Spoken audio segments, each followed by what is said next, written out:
qui me met en colère, c'est lorsqu'on me dit que la précarité menstruelle est un problème de nana.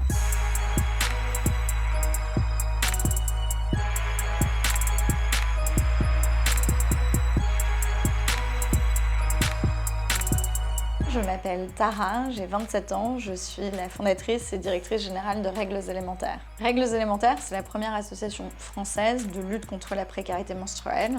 Notre objectif est double, c'est collecter et redistribuer un maximum de produits d'hygiène intime aux personnes dans le besoin et lutter contre le tabou des règles. Je vous emmène dans notre espace de stockage parisien.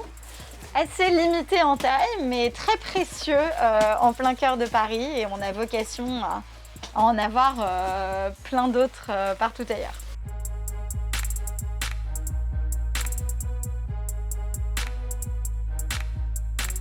La précarité menstruelle, c'est la difficulté économique pour certaines personnes de se procurer des produits d'hygiène intime, soit tout court, soit en quantité suffisante. Ça concerne bien évidemment des femmes sans abri, des femmes SDF, mais aussi des travailleuses pauvres, des étudiantes précaires, des familles monoparentales. La précarité menstruelle a de multiples conséquences dramatiques, aussi bien sur le plan psychologique, avec un sentiment de honte, de gêne, d'humiliation, que physique avec des infections et des maladies pouvant entraîner jusqu'à la mort dans les cas les plus graves de syndrome du choc toxique.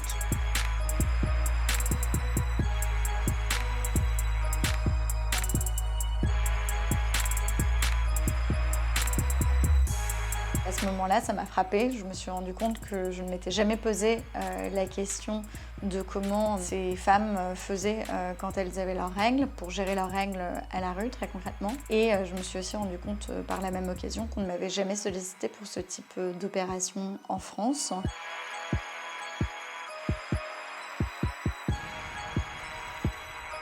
Et la réponse était une énigme, hein. C'était bah oui, on n'y a pas pensé. Et donc je me suis dit que si collectivement on n'y avait jamais pensé, c'était soit qu'il n'y avait pas de besoin, soit qu'il y avait un énorme tabou. Et malheureusement, l'expérience a montré que c'était un énorme tabou. Je me suis dit que j'allais m'attaquer à ce problème et j'ai lancé la toute première collecte de produits d'hygiène intime en France en novembre 2015 dans l'université où je faisais mes études.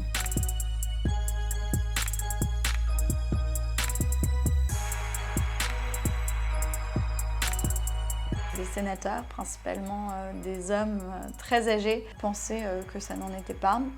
Heureusement, en seconde lecture, l'abaissement du taux de TVA et la reconnaissance du caractère de produit de première nécessité a été reconnu. L'avantage de ce timing, c'est que les Françaises et les Français ont vraiment pris conscience du coût de ces produits.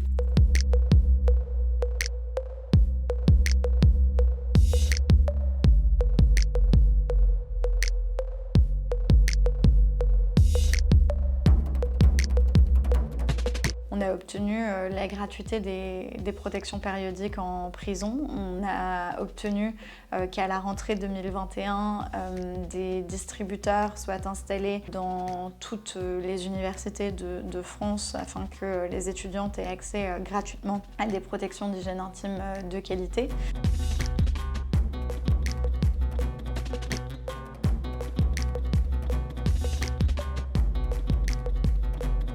Alors je vous montre du coup où on a mis la boîte à dons, règles élémentaires, donc on l'a mis juste ici à côté de la caisse, à proximité de la porte d'entrée, pour que ce soit le plus accessible pour les clientes. Super voilà. visibilité, merci beaucoup.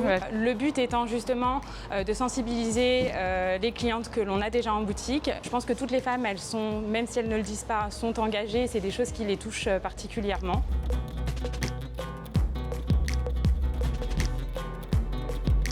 Engagez-vous, faites une collecte, allez donner à un point de collecte. Il y a vraiment mille et une façons de s'investir et on a besoin de vous parce que la précarité menstruelle et la lutte contre ce fléau, ça nous concerne toutes et tous.